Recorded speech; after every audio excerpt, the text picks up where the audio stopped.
Olá pessoal, na aula de hoje vamos falar sobre alguns gêneros textuais que nós já estudamos. Então vamos começar com lendas e mitos. Lendas são narrativas transmitidas oralmente pelas pessoas com o objetivo de explicar acontecimentos misteriosos ou sobrenaturais. Eles fazem parte do discurso literário.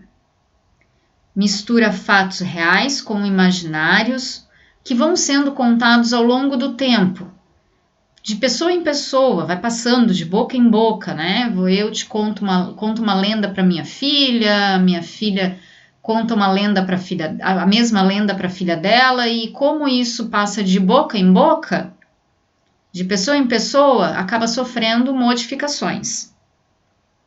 Então, nós conhecemos a lenda do rei Arthur, por exemplo, que é muito famosa, da mula sem cabeça, tem a lenda do boitatá, existem as lendas urbanas, como a da carroça sem cavalo, e assim por diante.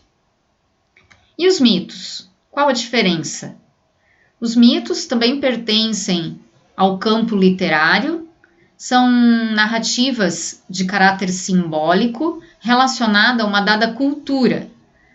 Por exemplo, cada cultura, os gregos, os celtas, os chineses, eles têm os seus mitos. Quem não conhece, por exemplo, a deusa Afrodite, da beleza, da mitologia grega, ou a deusa Atena, da sabedoria, que também é da mitologia grega, né? Então, são utilizados os mitos pelos povos antigos para explicar fatos da realidade e fenômenos da natureza que não eram compreendidos por eles. Então, os mitos, eles se utilizam de simbologia e de personagens sobrenaturais, deuses e heróis, como esses dois exemplos que eu citei anteriormente.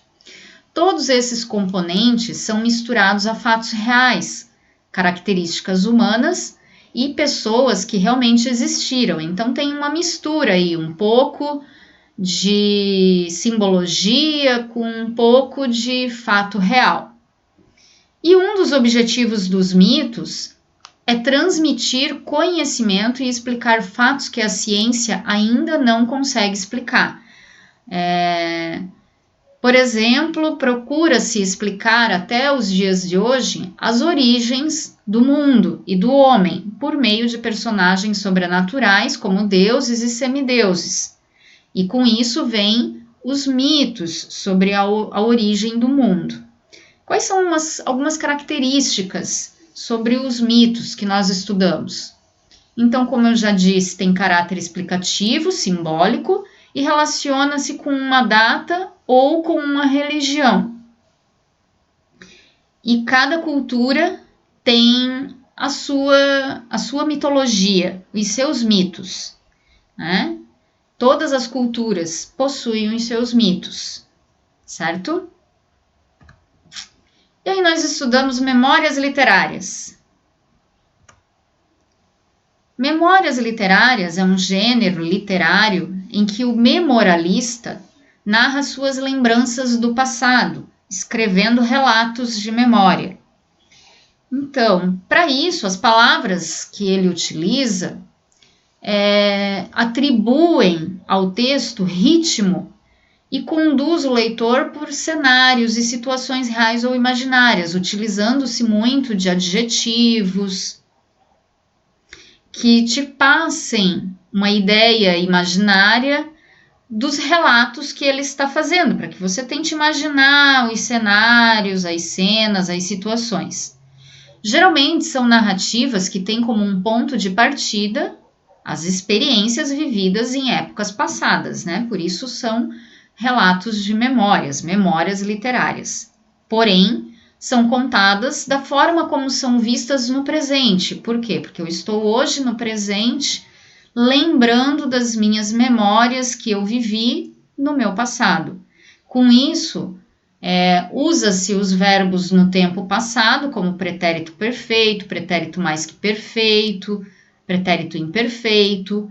No caso de memórias literárias, não se usa da cronologia. Por quê? Porque eu vou lembrando dos acontecimentos que eu vivi. Diferente do que acontece na biografia, que também faz parte do gênero memórias literárias, porém a biografia escrita, a pessoa que escreve a biografia sobre uma outra pessoa, como ela vai contar a vida dessa outra pessoa, ela vai usar da cronologia no texto. Por quê? Porque eu vou começar o meu texto falando o nome da pessoa, dizendo o ano e a data em que ela nasceu, o local que ela nasceu, e aí eu vou relatar fatos vividos nela na infância, e assim por diante, seguindo uma cronologia do tempo, ok?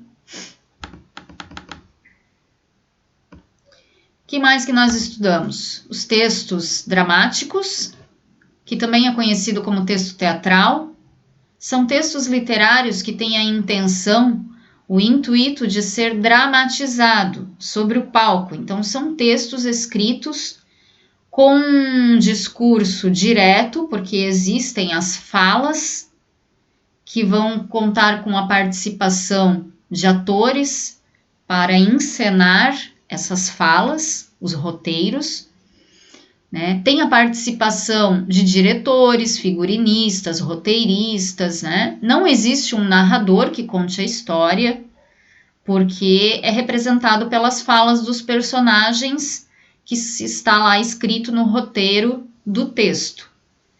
E são representados, então, pelos atores. O texto ele é dividido por atos e cenas, com um discurso direto, como eu já falei, por causa das falas, dos diálogos, e segue uma sequência até chegar no desfecho final da história, que está sendo encenada. As rúbricas no texto dramático indicam os gestos e movimentos dos atores nos roteiros no palco, ok? E os textos instrucionais? Os textos instrucionais, nós encontramos eles no nosso dia a dia. Eles nos ajudam muito nos nossos dias a dia, sabe por quê? Porque um tipo de texto instrucional, receita de comida, manual de instrução de um eletrônico, manual de instrução de um jogo, tudo isso são textos instrucionais. Então vamos ver. Qual é a característica e o objetivo do texto instrucional? Informar, orientar sobre algo, ou como proceder em determinada situação, ou como realizar determinada atividade. Todos os textos instrucionais são injuntivos, porque eles apresentam procedimentos que devem ser seguidos. Eles nos informam, ajudam, nos aconselham, recomendam ou propõem algo que deve ser feito. Então, esse tipo de texto pode incitar a ação. Folhetos explicativos, por exemplo, que ilustram com imagens e frases que nos orientam como devemos proceder na nossa casa, que cuidados devemos ter para evitar o mosquito da dengue, por exemplo. É um texto instrucional, certo? Porque ele nos fornece instruções de como devemos proceder para atingir o objetivo e evitar o mosquito da dengue. Então, o uso da linguagem nesse tipo de texto deve ser clara e objetiva, para que todos consigam compreender as instruções que estão sendo dadas no texto. É utilizado muito o verbo no imperativo. Limpe a sua caixa d'água a cada 6 meses. Faça atividade física 3 vezes por semana. Ou pode também ser utilizado os verbos no infinitivo ou no presente do indicativo, mas o que mais é utilizado é os verbos no imperativo. Tá? A estrutura desses textos, ela na maioria das vezes tem a forma de tópicos, dividido em partes. A primeira parte do texto, a segunda parte do texto, como nós vemos, por exemplo, nas receitas de comidas, mas também ele pode ser escrito em forma de prosa, poema ou música, desde que o conteúdo do texto esteja passando a orientação para proceder de determinado modo, para se atingir um objetivo. Isso significa, então, que aquele texto, mesmo sendo um poema, ele não deixa de ser um texto instrucional, ok? E aqui nós estudamos sobre a argumentatividade e os modalizadores, que nós encontramos muitas vezes em alguns textos, tá? Os modalizadores, então, são elementos responsáveis em evidenciar a nossa opinião, tanto na fala como na escrita, dando coerência argumentativa ao texto. Os modalizadores, eles podem ser conjunções, conectivos, adjetivos, locuções adverbiais, substantivos, verbos, que nesta situação, neste contexto, eles fazem a modalização, dando argumentatividade ao texto, certo? Vejamos ali alguns exemplos de argumentatividade de necessidade ou possibilidade. É preciso que o preço da carne seja reajustado. É possível que o preço da carne seja reajustado, ok? No próximo vídeo falaremos mais sobre a argumentatividade e os modalizadores. Espero que tenham gostado dessa aula, que era o foco maior, era sobre os gêneros literários, ok? Até o próximo vídeo, pessoal. Tchauzinho!